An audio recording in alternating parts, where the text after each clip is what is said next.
right, so I'll be talking about from theoretical evidence to school-based practices, how we can bridge the implementation gap in PVE education.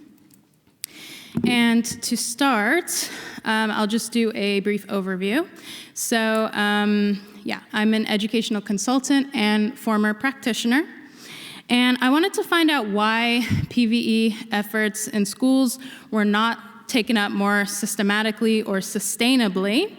And today I wanted to offer discussion how we can use research-informed techniques to realistically embed practices into existing school structures.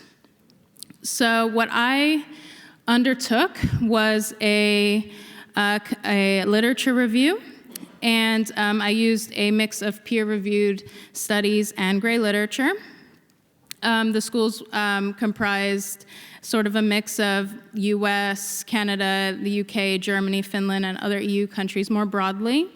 And the communities involved in the research that I was looking at included policy researchers as well as university-level researchers. And a limitation of my study is that school-based personnel were not directly involved, so this was mainly literature-based.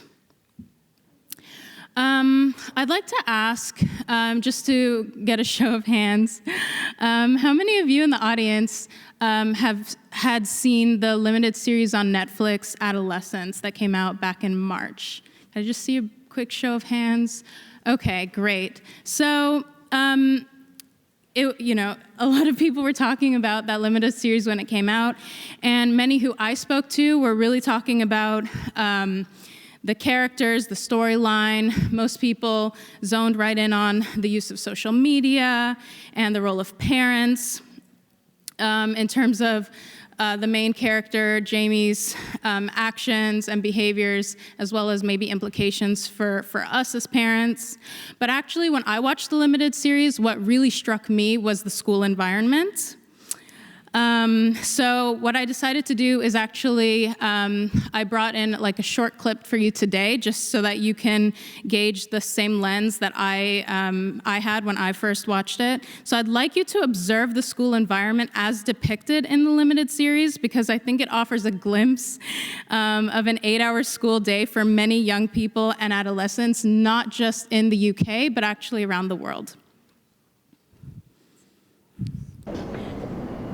See you in class. I'm sorry that someone said to me. Sure. We go to the school. Try and stay in straight line. Sir, you think it's terrorism? No, Billy, it isn't terrorism. No time to grab your things. Straight down. Don't mess with it. Thrown a set of fireworks into the computer lab last year. We had a fire. Crowders was selling 10 for £1. Not very helpful, was it? It wasn't very good, no.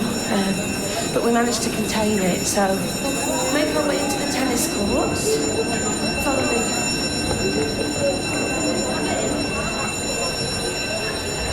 Is there any signs of unhappiness? I'm just a tutor. Well, you're a teacher. Yeah, but I teach history. I don't see him, I wouldn't know, Man, these kids are fucking impossible. I mean, what am I supposed to do?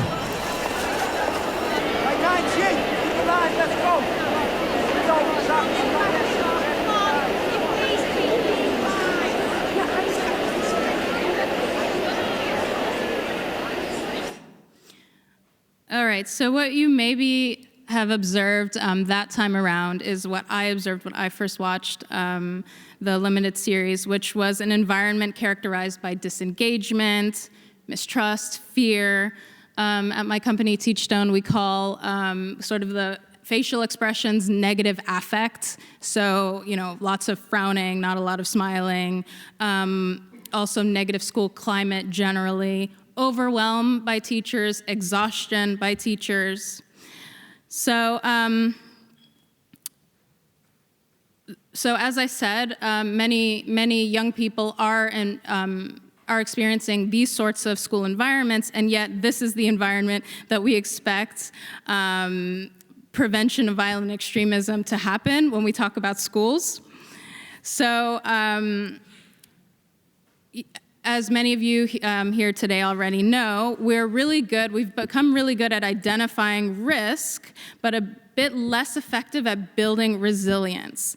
At the same time, we know that risk factors is not enough. So knowing those risk factors is not enough, and building and strengthening protective factors actually seems to be more actionable and impactful. So what does the evidence tell us? What I'm presenting here today, a lot has already been said many times today already. We've found that protective factors and whole school approaches are consistently shown to be to yield the best results. Also, the role of teachers is key, particularly when trust is present and positive affect is present, or positive climate. And then, of course, youth engagement, as was spoken to many times today, that young people know their own issues best. And when young people aren't included in the solutions, they're more likely to make informed, healthy choices, become leaders and advocates for change, advise decision makers, such as the school leadership, as well as promote empathy and respect amongst their peers, as well as their own families and communities. At the same time, there are some structural barriers that are preventing us from sustaining what we already know works. And so I have 4 outlined here, the first being community framing.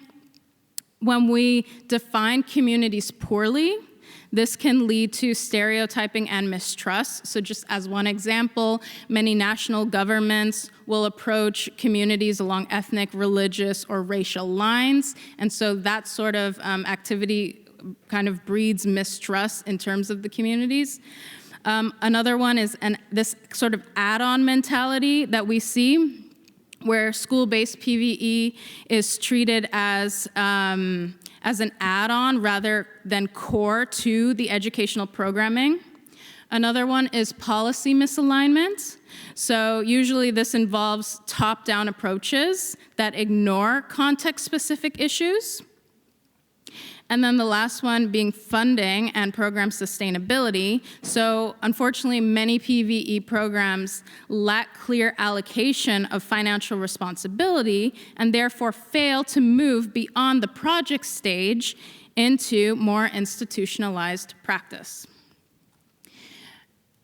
And so I'd like to just go through some of the solutions that I was able to identify in order to bridge these gaps.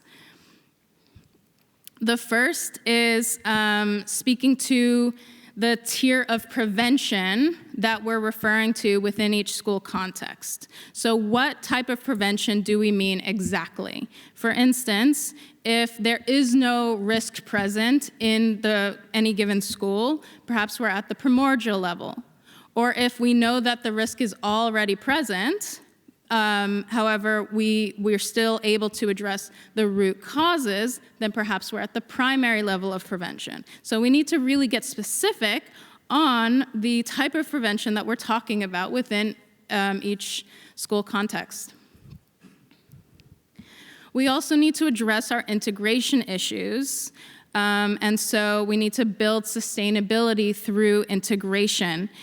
Studies show that the method of embedding what we would call add-on initiatives into existing or broader violence prevention or public health programming initiatives may be actually more successful. So for example, many school programs already have aggressive and disruptive behavior programs or anti-bullying programs or conflict resolution programs, anger management training programs. So if we can embed what we need in terms of PVE into those existing programs, we may be more successful.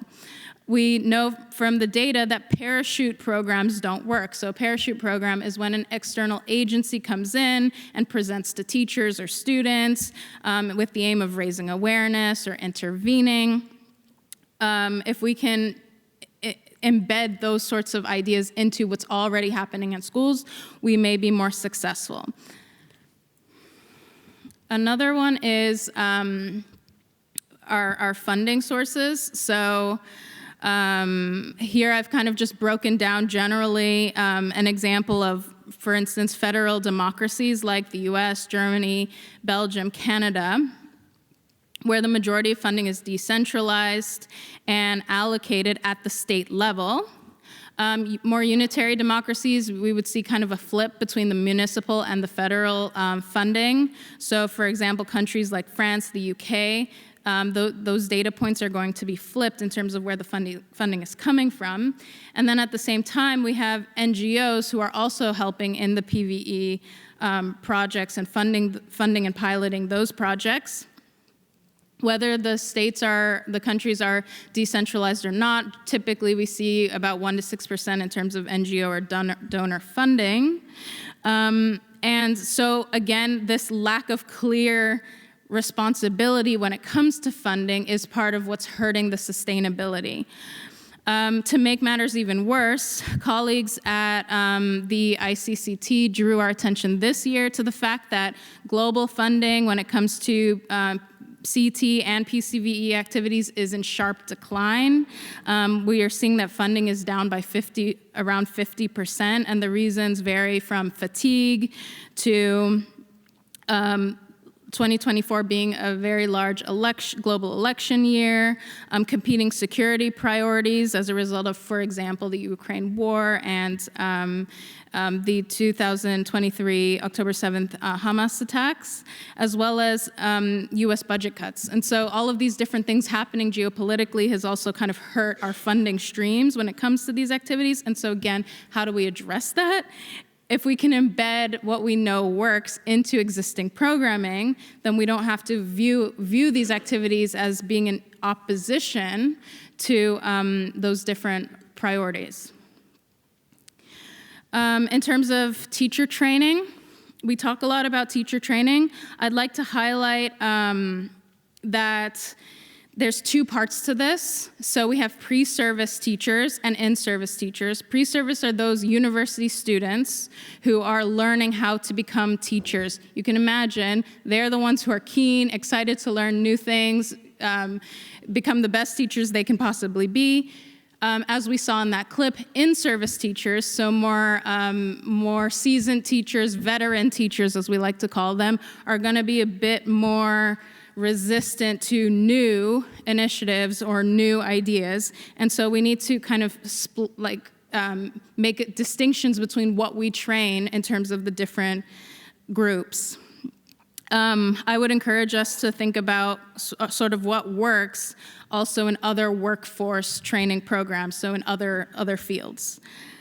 And then in addition to this, of course, we talk about teacher well-being being critical to the uptake of the openness towards learning in general as well.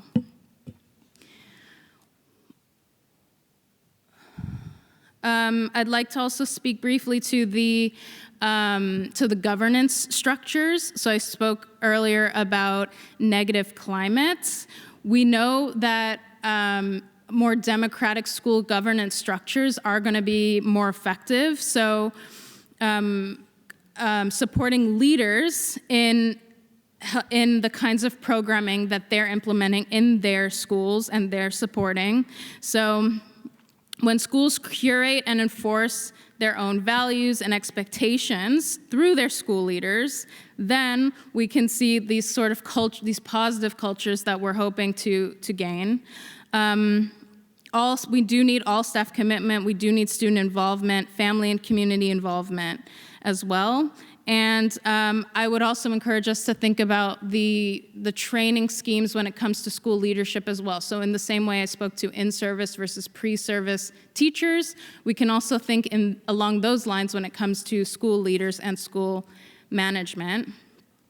And of course, we do need to measure, we need to adapt, we need to iterate all of these different activities. It's difficult to demonstrate success without the data, right? So we need long-term and longitudinal studies to evaluate the effectiveness of our approaches and be a bit more systematic in those evaluations. And so I have ideas for that as well, but as I'm seeing that I'm running out of time, I'm just gonna speed it up a bit. So just to summarize the solutions, we can point to these 4 main types, right? So defining prevention level prior to implementation, embedding PVE into school-based public health programming in order to streamline it and to incentivize support, funding full implementation, not just pilots, and then also utilizing MEL frameworks in order to demonstrate our impact. So as I said, we already know a lot when it comes to leveraging education for violence prevention, and that's thanks to all of the great researchers, many of you who've been working on this for many, many years. So again, I'd like to ask us, what now? What next? How do we build these systems? How do we make what we know works actually happen? I'd like to invite you to start on this journey with me using a common teaching practice, what we call reflection. And I invite all of you to reflect on your own beliefs about schools. So what do you believe schools are for? And why do you believe schools exist? If we start with that and we consider why we actually believe schools exist, and then consider that in today's AI-driven, social media-surrounded, post-COVID world, education cannot just be a site for knowledge dissemination. We really need it to be on the front line of violence, resilience, and prevention specifically. All right, so thank you very much.